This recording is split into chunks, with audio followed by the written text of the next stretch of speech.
Hello guys, আপনারা আশা করি সবাই অনেক অনেক সুন্দর সুখে আছেন, শান্তিতে আছেন।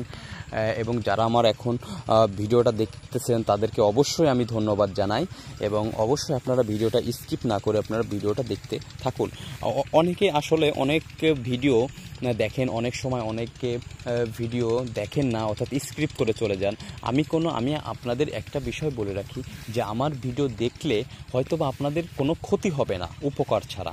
অর্থাৎ আপনারা যারা কৃষিকে ভালোবাসেন, গাছগাছালিকে ভালোবাসেন, তারা আশা করি আমার ভিডিওটা দেখে অনেক উপকৃত হবেন। সো আপনারা আশা করি আমার ভিডিওগুলো দেখেন, আমার ভিডিওগুলো সাবস্ক্রাইব করবেন, এই আশা আমি করি। এবং আপনাদের কোনো ক্ষতি হোক এই ধরনের ভিডিও আমি কখনো মেক করতে চাই না, দিতে চাই না।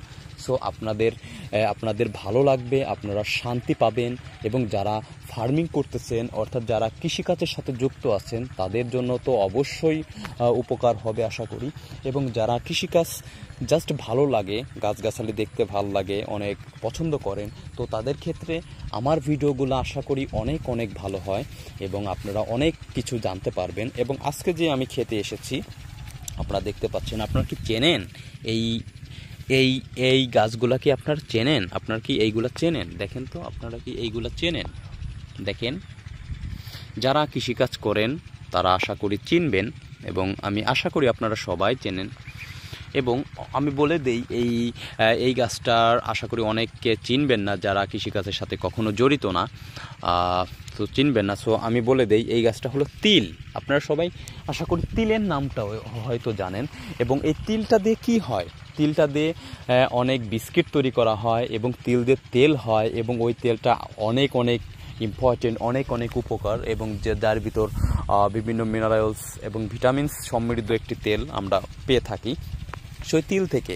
এবং স্বাভাবিকভাবে এই তিলটা বাংলাদেশে এটা কিন্তু খুবই জনপ্রিয় একটা ফসল। অর্থাৎ আমরাও অনেক রোপণ করেছি, আমার বাবা অনেক রোপণ করেছে অনেক ক্ষেতে। ইদানিং শুধুমাত্র আমার বাবা নয়, আমার আশেপাশে অনেকেই এই কাজের সাথে সম্পৃক্ত আছেন এবং তারা এই কাজটা করেন, জীবিকা নির্বাহ করেন এবং তারা অনেক টাকা ইনকাম করেছেন এই কাজটা করে।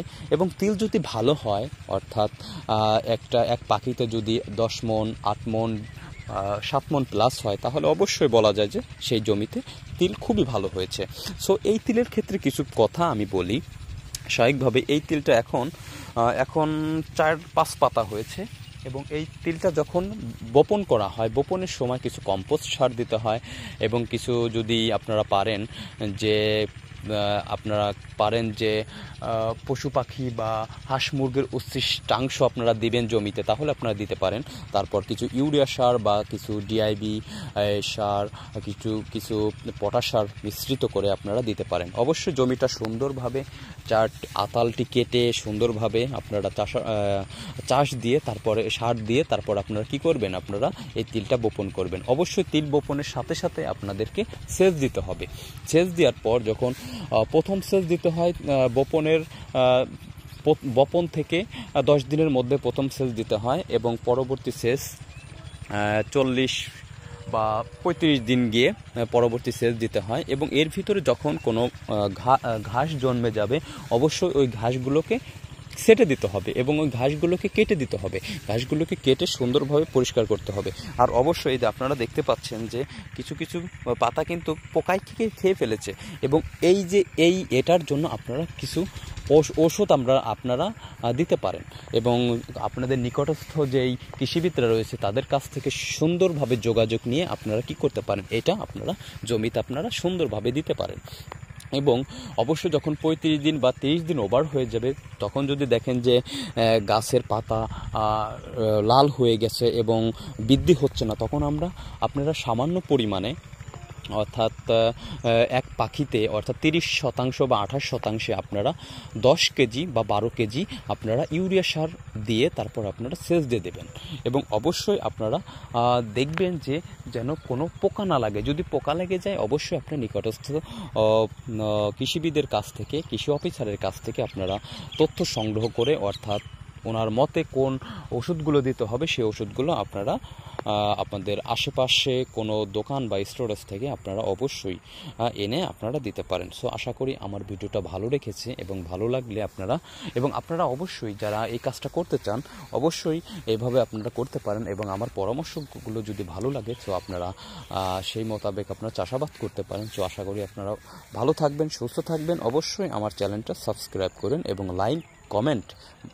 ভাইরা, আপনাদের একটা কথা বলি, আপনারা যখন চ্যানেলে আসেন ভিডিও দেখেন, হ্যাঁ, জাস্ট আপনাদের কিন্তু কোনো ক্ষতি হচ্ছে না যে চ্যানেলটা সাবস্ক্রাইব করতে। যদি আপনাদের মনে হয় যে এই ভাইকে এত কষ্ট করে সে সময় বের করে ভিডিও করেছে, তো এই ভাইয়ের ভিডিওতে একটা কমেন্ট করি, চ্যানেলে একটা কমেন্ট করি, একটা চ্যানেলে ভিডিওতে একটা কমেন্ট করি, চ্যানেলটা সাবস্ক্রাইব করি।